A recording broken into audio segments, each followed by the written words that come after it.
Hello, my name is Charles Shambry. I'm with TV Toastmasters. And today on the show we have Anil Kumar. He's here to share his story, his life in Toastmasters. Anil, welcome to the show. Thank you. Nice to have you. I'm so excited to have you here on the program. Last time we saw each other was at New Horizons Toastmasters Club, I believe. Club. Yep. And then we saw each other at the library. Correct. And then after that, I think it was at TLI, I believe. Is that right? That's correct. Toastmasters Leadership Institute. Yep. For sure. How's everything been going? Pretty good. It's been wonderful. Very nice. And you've been here before as a host or a guest? As a guest once with Bill Mayer. Okay. Very nice to have you. So who is Anil? Please tell me your story, your life, and how you got to be a Toastmaster. I have been a member of Toastmasters for about 2 years now. I started my journey with Toast to Us in Tigard. This is one of the early stage club inside US Bank. And since then I have joined a couple of more clubs. So I've been active in various roles as a member, as an officer for about 2 years now.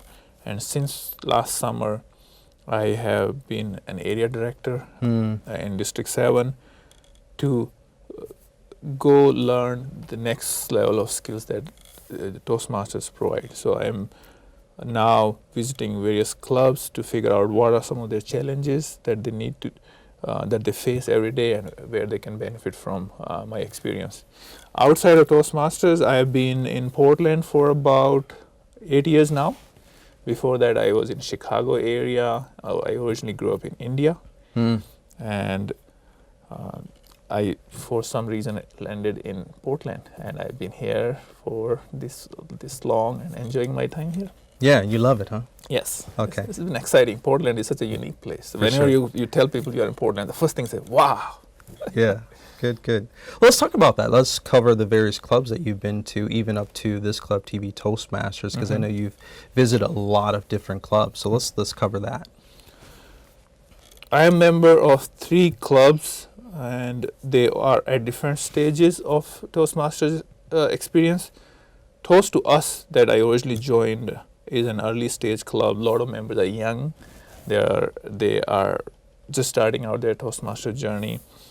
It's a corporate club, so a lot of them are actually members of the local business. And you see this energy, this new vibe that you see anywhere where you see these young professionals. And then second stage of that growth is New Horizons, which has a blend of very seasoned Toastmasters, which have been around for decades, and then fresh new members. And this is a very unique club. It meets on Saturday morning, so it attracts a certain kind of people who have their weekends free and they want to come socialize and grow. Right. And they meet for 90 minutes, and it's a fun event. There are about 35 members, and it's always exciting. By the end of the meeting, everybody laughing, joking. The third club is Feedbackers, which is a very unique club in the sense that every time you speak, 4 people will evaluate you. So the feedback is very unique. It's a very rich experience. You will be evaluated on very, very specific points. And I think that's wonderful because that feedback really helps you grow further. So those are the 3 clubs that I am a member of. And then outside the clubs, I regularly visit various clubs as part of my role as an area director, as well as just to go out and learn from what the other clubs do and have that experience of stepping out of your comfort zone. Great. And I like how you talked about New Horizons. That's my home club, and I developed a lot of my skill sets from there. And some of the folks that are here, actually, Phyllis is from there, and some other characters that you'll be sharing as far as some of your mentors. So let's talk about that. What are some of your mentors? What are some of the speakers that you look up to as to help you design, or at least help you in your ability to speak and to lead? Toastmasters in general will provide you that kind of rich experience when you figure out where you want to be in the journey. But New Horizons in that sense is very unique because it has these very seasoned Toastmasters who have gone through that journey for a very long time. And one great example is my mentor, Bill Mayer. Yeah. Bill is such a nice person, very contemplative, very thoughtful. He will give you some very constructive ideas to work on. If you give a speech and you think you have bombed it, you will know that Bill understood what you went through, and that has been very. So you say you unique. bombed it, huh? Yeah. So when you prepared and you realized that you missed a point and that did not come across in your speech, Mm-hmm. very soon you will realize that the audience didn't get it. Right. And if they don't get it, you have Bill sitting in the audience, and later on you can talk to him and really get that sense from an audience perspective from Bill. So I've been benefiting from that experience from Bill. You have other members there, Cleon Cox, who has been a wonderful Right. Toastmaster. Mhm. I think he's an asset to Toastmasters for decades now. I known Cleon Cox for more than 2 years when I started out, and we are active even outside Toastmasters. We regularly meet, Really? discuss things. He is very active in Portland in other events, so we talk about things that we do outside Toastmasters. And if you look around in New Horizons, you will see other members very often really enriching your experience when you talk to James Vance, Gabrielle Proust, and all those seasoned Toastmasters. When you talk to them, Joe Harper, you will learn so many different things that you can only get from New Horizons. Yeah, and like you said, Bill Mayer. Bill Mayer was my mentor as well. Still my mentor. I go to him for help, and he's a good confidant. And Joe Harper. Cleon, too. Cleon is awesome. Yeah, I think he's one of the most famous Toastmasters out there. But yeah, we have similar mentors. How would you describe then your style as far as speaking? Then we'll get into leadership, because what the misconception about Toastmasters is all about speaking. Another part of it is about it covers leadership. And so let's cover at least your style of your style of speaking. How do you develop your ability, and what's your style like? And then let's talk about leadership. So I've been speaking in front of audiences as part of my my job and before in school. So I had that advantage of getting out in front of people and not being uncomfortable, but there was never any feedback. It was very often related to what the content was. Now when you go out and give a speech in Toastmasters, you will be evaluated not only on the content but on the delivery as well, on your body language, on your structure of the speech, things like filler words, pauses, all those things that are multiplier for a speech, because not only you are delivering the message, but you are being articulate. You're really giving that information in such a way that the audience grasps that much better than what I've been doing before. So I've been learning that experience and trying to figure out what are some things where I'm naturally good at and what are things that I need to improve on. I've been told that my structure is usually pretty good. I can structure a speech very well, but I always tend to stand at one location and fold my hands. And when I think about it, even when I was in high school, I had this tendency, and 20 years down the line now, I still have that. So that's something that I naturally do, and Toastmaster helps me now get out of that comfort zone and open up my hands, speak with the body as well, not just through the voice. Some of those things you learn by practicing again with Toastmasters. Good. Yeah, because I think I notice you've been using your hands a lot, even in this conversation, which is great. I like it. You talked about feedbackers as one of those clubs. How has feedbackers helped you? As the name suggests, feedbackers is pretty much all about feedback. If you give a speech, there will be one member who will evaluate you on, for example, vocal variety. Were you loud enough? Were you whispering? What variation you had in your voice, then there will be a member who will evaluate you on body language. Were you really speaking with your body as well? Then there's a third member who will evaluate you in, for example, on structure of your speech. How well did you prepare? Did you abruptly end, or did you had a very nice ending that was memorable?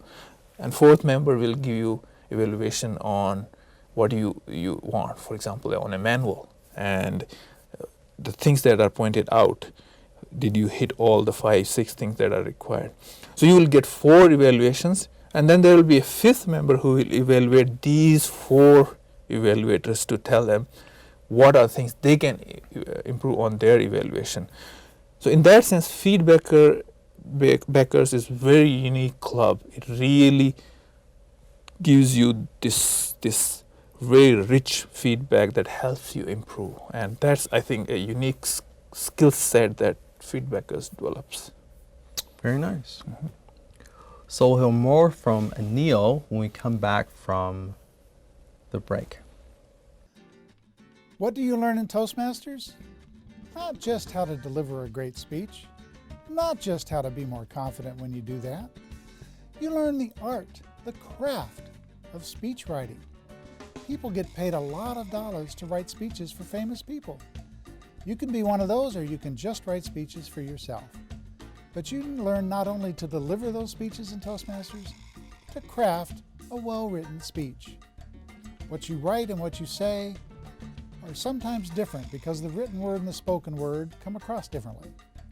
So in Toastmasters, you learn how to craft a speech with a strong opening to catch that audience, a good body to deliver your message, and a closing to wrap it all together.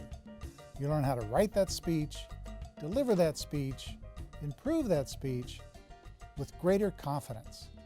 That is part of the package you get in Toastmasters.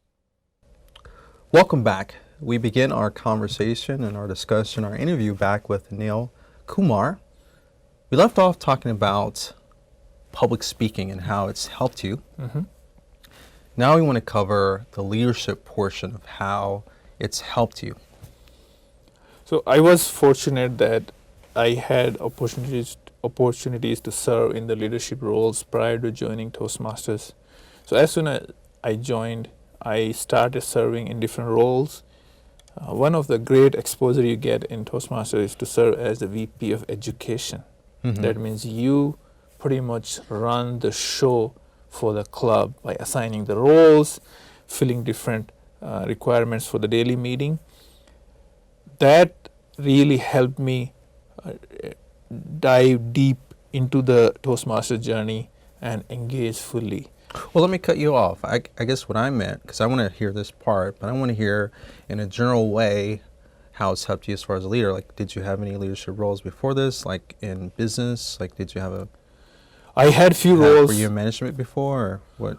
I had few roles in the previous career path that I had, where I was leading teams. So I had that experience. As what? As running small projects with a group of 8 to 10 people, and then deliver the goals of those teams. So I was leading those teams of 8 or 10 people in my corporate job. And that fitted very well with the Toastmasters, because you had this club with about 15 to 20 people. Mm-hmm. And the unique thing I learned is that in a corporate job, you can get things done by telling people that is part of their job. In a volunteer organization, that's very hard. That's true, because they're not getting paid. Exactly. So I learned this unique skill, and very quickly, as soon as I jumped into it, I realized you can't tell people what to do. Yeah. You have to motivate them in a different way. And I think that's a skill set that you can only develop in an organization like Toastmasters, where you have to motivate people in a certain way. So that's one part that I did in the early part of my journey in Toastmasters. Mm-hmm. And once I served in different roles, I started to grow beyond the club. So I became an area director, where I now engage with 4 or 5 different clubs and provide the leadership to those clubs. If some of those clubs are doing very well, I step back and let them do what they're doing because they're doing it very well. But then there are clubs who need some nudge, some help to grow beyond what they're doing. Either they're struggling with membership or they have some issues with their officers fulfilling their roles. They're not able to meet regularly. So there I step in and help them figure out what they need to do to fix those things. What would you say would be ingredients to a healthy club, and what have you seen to be working in a club versus the ones that are not as performing well? If I were to pick one thing, I would say that 1 hour or 1.5 hours of meeting that the club has. So you're saying having more meetings? I am saying during that meeting time, Okay. you have to let the members benefit from that. As soon as the members realize that this 1 hour of time is not worth their time, they will not be there. So what we have done in our one of our clubs is that in the beginning the meeting will be very standard meeting and people were not enjoying, and we could see that slowly people started to disappear. Mm-hmm. And we said, let's step back, let's prepare a little bit ahead of time and spend some extra time to really make sure that that 1 hour is worth everybody's time. And if you can make that part very engaged, very useful to everyone, you would see that people will come back. They will look forward to that meeting. And I think that's one thing that I would pick if I were to pick one, that you have to make that experience memorable, Mm-hmm. useful to people. And if you do that, those clubs will thrive. Yeah. And if you don't, then you will see that people will start to step back, because eventually it's a volunteer organization. Yeah. If they don't find it worthwhile, people won't come. So that's one thing I would pick. Okay. Anything else? I have also seen that you have to have a mixture of experience. You have to have some senior members who have been there, done that, and know exactly what you get out of Toastmasters and can tell that to the new members. Because the journey for you is long. It's not that it's a freshman class and by the end of the year you have graduated. No, this is a continuous journey. So to gain from that experience, those seasoned members have to slowly share their experience and tell what to expect out of it. And if you have some very seasoned Toastmasters and some fresh one, that experience blends better than everybody very experienced or everybody relatively new. That's the other part, I think, is something that I've seen work very well. Good, good. And I remember on our break time, we were covering the different types of cultures. Mm-hmm. I think you were talking about the Nike club that meets early in the morning versus another club that meets early in the morning, but they're a little bit more, not reserved, but a little bit more, they're just different. Correct. Can you describe that? Because I think those might be some helpful things to evaluate as far as what works and what may not work, Mm-hmm. given diversity of clubs. So when you think about the Toastmasters clubs, it's like a family. Mm-hmm. And every family is unique in their own way. When I went to the club inside Nike, the sporty speakers, they meet on Thursday in the evening around 6 p.m. Despite that time and that day of the week, they were so energetic. People were thumping the table, laughing, Thumping the tables? Thumping the tables. They were so energetic that they were actually Really? thumping the tables, and they were so excited. Their feedbacks were loud. I want to go to that club. I think that's the one I want to. And they have done very well. They have 6 or 7 new members this year alone, and they're a very healthy club. So my role as an area director is let them continue to do what they're doing so well. On the other end is a club that meets on Wednesdays at 6:30 a.m. And you will see many of the members are very seasoned Toastmasters, and they have a unique culture where they have a very structured meeting. All the roles are filled ahead of time very well. After 30 minutes, they have a coffee break. You will see that culture doing very well, working very well for them, because they are a club for more than 20 years, and they have been able to manage that culture very well. So that family of this club is very unique in their own way, and then the sporty speakers is unique in their own way. So it really is a style that works for you. As long as it works, that's great. Good. You got a favorite club? Toast to Us, my home club. That's always the best club. I need to go there. When they meet? They meet Wednesdays at noon in Tigard and the U.S. Bank building, and they used to be a corporate club. I think almost everybody was a U.S. Bank employee. When I showed up, I believe I was the first one who was an outsider, and now I would say we have almost half of the members who are actually from outside. And that club has done very well because we invest an hour or two ahead of the meeting to prepare and ensure that everybody has fun during that 1 hour and enjoy. And that has spread the word. And we always have 1 or 2 guests and they join. So it's a very healthy club now. Good, good.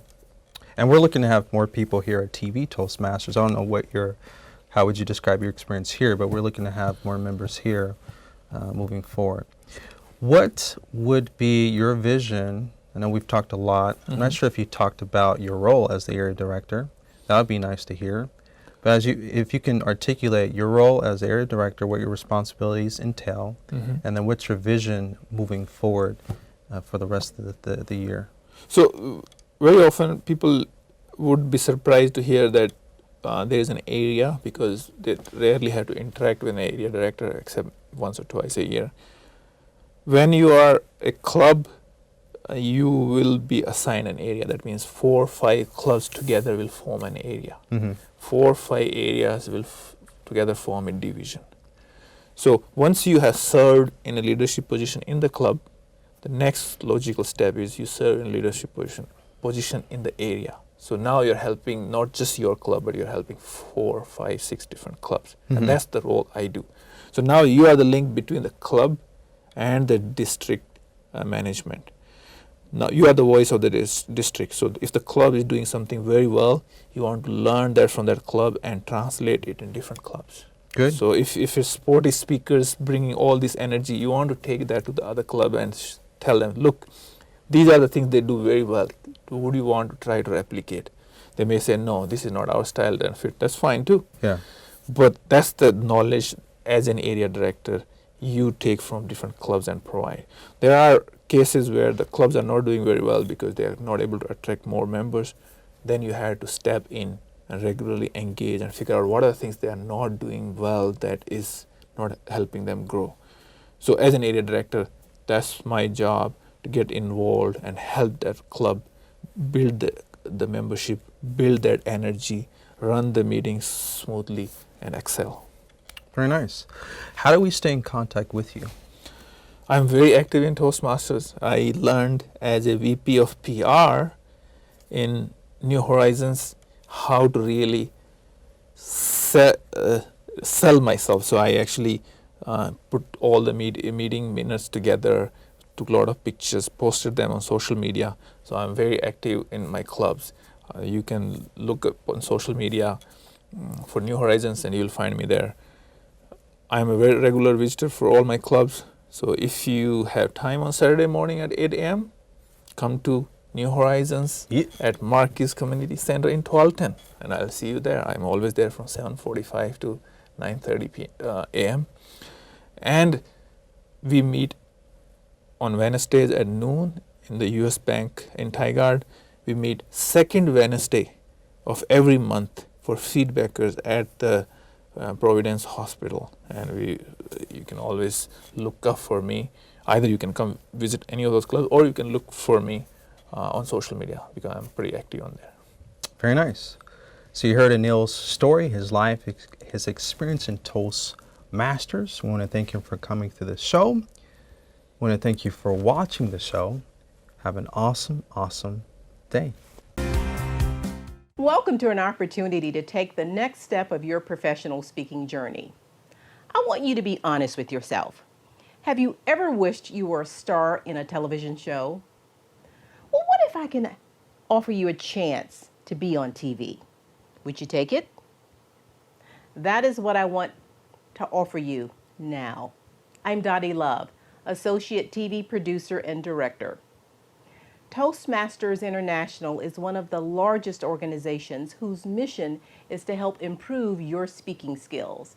And District 7 is expanding your opportunities to do speaking via television. We have 4 fully equipped television studios and TV Toastmaster broadcasts to over 500,000 homes, plus a YouTube channel.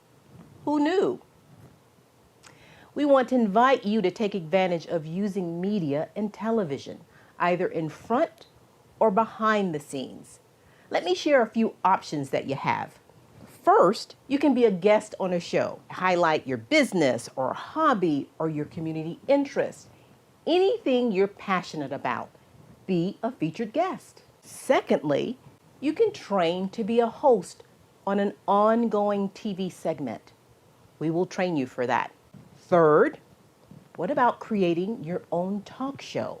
We will train you for that as well and give you access to a community media studio to do just that. Or lastly, be behind the scenes, either running a camera or editing shows. You decide which avenue is best for you, and our TV Toastmasters team will help you to navigate to get the most out of your media experience. Personally, I've done them all. I started as a guest, went to hosting, up to directing my own TV show. I don't tell you this to impress you. I tell you this to impress upon you that your personal growth with Toastmasters is directly related to what you take advantage of. And I encourage you to be bold in looking for opportunities to stretch and grow.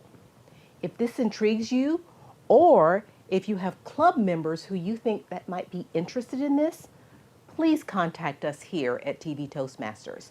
I'm Dottie Love, and you can reach me or any of us in the TV Toastmasters family at the contact information at the bottom of the screen. You can also find us on the web.